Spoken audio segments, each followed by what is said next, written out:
That's what great players need to do, is play the entire game at both ends. They have not done that. Sprewell against Mullen. That's a matchup that New York had hoped to exploit in Game 4. In Game 4, Mullen, Sprewell's former Golden State teammate, torched him for 18 points. Sprewell said he felt a step slow in that game. He didn't look slow there as he slammed home his first bucket. Remember that in the Atlanta series, Sprewell was the guy with plays like this, just quick driving plays and throwdowns. He's not been able to get to the free throw line because he's not been attacking the basket. And that inability to get to the line has taken away a real weapon for Sprewell.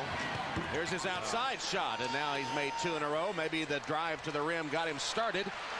And after being down 9-0, New York has scored 6 in a row. The good thing, nobody stopped out in Houston. Larry Bird said, the excitement's over, guys. We got to start playing basketball now. It's been a game of streaks. Indiana went up 9-0, and then Latrell Sprewell ignited the Knicks with this slam. Somebody should tell the Pacers he's right-handed. Then he starts drilling these perimeter jumpers as the defenders have to back off after the explosive drive. And the Knicks trying to exploit their quickness advantage, get the transition bucket to pull within 1. The NBA on NBC. Whether he's coming or going. Team foul. Indiana not whistled for a 1. Sprewell. He's got that streak going now. He's got that happy feeling. If you thought that hour and a half was for nothing, well, it's going to pay dividends this evening. So the New York Knicks find themselves down by 5 points, but it's not because they haven't gotten the energy and the quick start from Latrell Sprewell. Sprewell is a streaky offensive player, and that dunk seemed to get him going, and his perimeter game has followed suit. And when he's aggressive offensively and has that torchy feeling, bad news for the opponent. The shot chart for Sprewell getting a lot of balls in the air early. That's a good sign. You get 7 shots in the first 8 minutes of the first quarter. That's a great start. What Van Gundy would like is some more defensive rebounding, though, from Latrell Sprewell and Allen Houston. Big Smooth with his first bucket. It's a 12-point Indiana lead. The one thing that they can't do is let Jalen Rose beat him to the rim. Another whistle, and all the whistles here. Latrell Sprewell.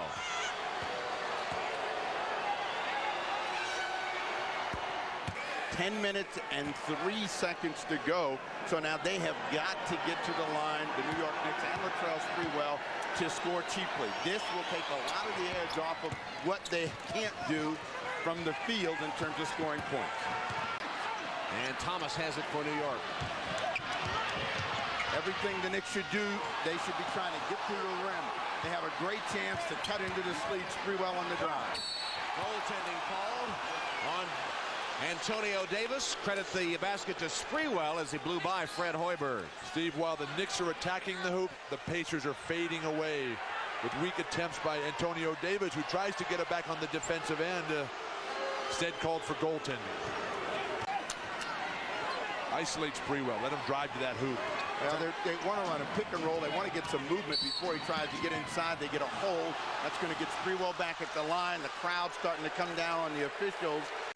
They are up in arms over there, led by Spike Lee. Sprewell hits the first free throw as Reggie Miller returns, and Fred Hoiberg goes to the bench. 28-14. That was the score at the end of the first quarter, and only 5 points all coming from Sam Perkins. Sprewell with 2. Jackson again will try to attack Houston. Now he gets a screen from Smits and takes it to the rim. Blocked by Camby. Childs has it for the Knicks. Marcus Camby is everywhere. 2-on-1, 3-on-1. McKee with a foul. Sprewell had given it up. He could have gotten Marcus Camby for a jam. Instead, he'll go to the free throw line after the McKee foul. Defense for New York, igniting the fast break. Camby waiting patiently, staying with his man so there's no passing angle for Mark Jackson. But here, when there's one defender back, the ball has to stay on the sideline. Another tight call. Latrell Sprewell has a dozen points tonight. Sprewell's delivered offensively. Houston is starting to come alive. LJ, just 2 points. On Sunday at 4 Eastern, join us for a preview of the 99th U.S. Open, golf's greatest championship. Hosting the event for the first time, the legendary Pinehurst Country Club. Then young gun David Duval featured as he looks to break through and score his first major victory. That could be a critical error for Indiana. They need McKee's defense on Spree down the stretch. Sprewell trying to get to the rim. Can't do it. They're going to come back to him against Mark Jackson. Posting Jackson with 7 to shoot. Sprewell's floater is a pretty shot.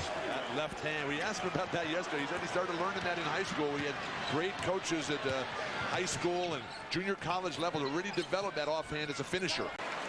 You know, Charlie Ward, I believe. When Sprewell can get space, that's when he's a very effective offensive player, rolling off the defense of Mark Jackson and finishing with the left hand.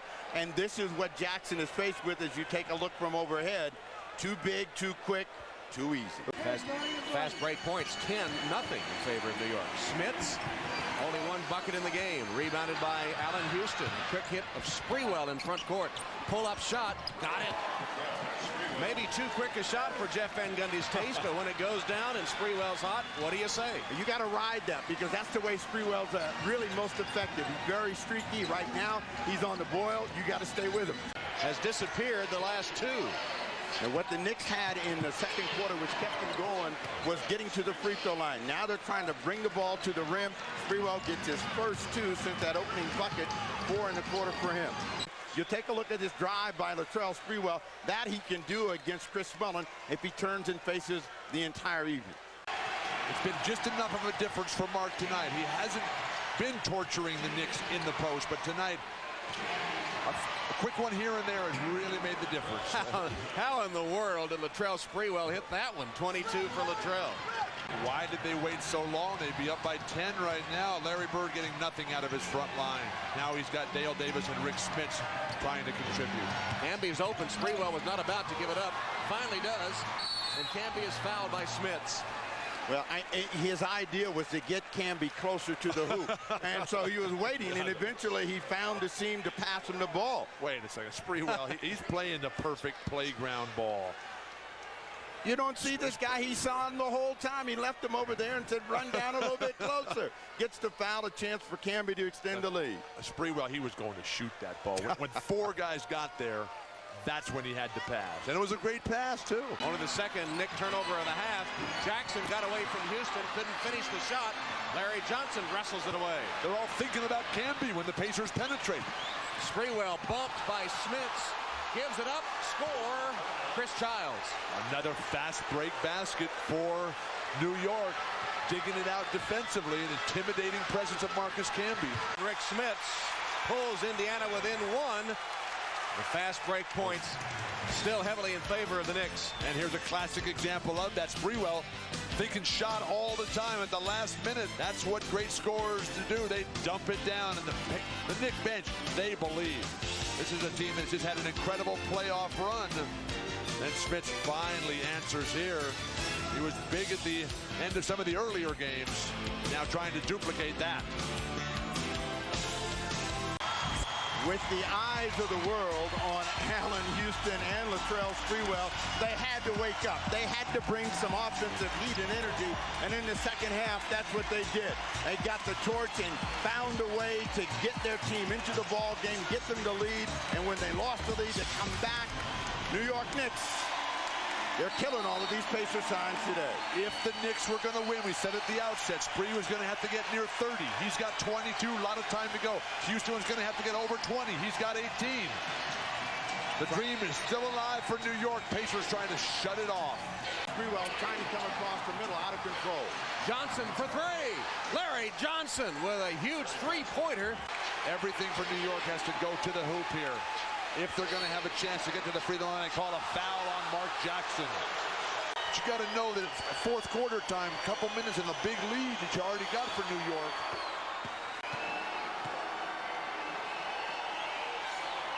Got them both. Latrell Sprewell. 5-point game. Latrell Sprewell fouled by Jalen Rose. Clock shows 30.7 seconds. The Knicks had an unbelievable, favorable record in that situation. Can you imagine if the Knicks hold on and win this game, what that crowd will be like in Madison Square Garden Friday night? 13-6 in these situations, New York Knicks, and Sprewell said, bring it all to me. You want to talk choke, you want to yell, you want to do whatever, bring it all down to me now. Did you say choke? Yes, I did. That's what the crowd is chanting. You see Sprewell say, bring it. After he had 21 through 3. Mullen missed the 3. Batted around. Sprewell's got it for New York and is immediately fouled by Perkins. And that's a guy who's not stiff by any stretch of the imagination. Sprewell, who has played virtually the whole game, sat out maybe a minute or two. He delivered. He responded to the pressure after crumbling under it in game 4. Sprewell asked the crowd to get on him the last time. He missed his second free throw, gets the first. They're starting to leave here now. 10 for 11 from the line. This is one of the most remarkable victories I've seen in playoff basketball. Right over Allen Houston. Long pass, Charlie Ward. He's really good at that. They do the right thing, but Spree's not done. He wants some more. I mean, they should have done what Marcus Camby did: pull it back, run the clock. Absolutely. Well, Indiana had regained the home court advantage. They had the momentum, and they hang around, as Jeff Van Gundy said they were so good at doing. And then on the verge of pulling it out, and a chance to close out the series at home on Friday. Timeout, Indiana, 12.3.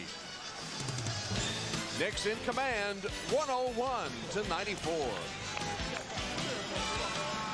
Now just 3 seconds away from taking a 3-2 lead in the series. That ball was blocked by Marcus Camby once again. And in Latrell Sprewell, they got a guy who can get to the free throw line and bail your team out when everything bogs down. That's what happened for Van Gundy tonight. And the fans here at Market Square, who may have seen their team play the last official game in this arena ever, are shocked as Game 5 comes to an end.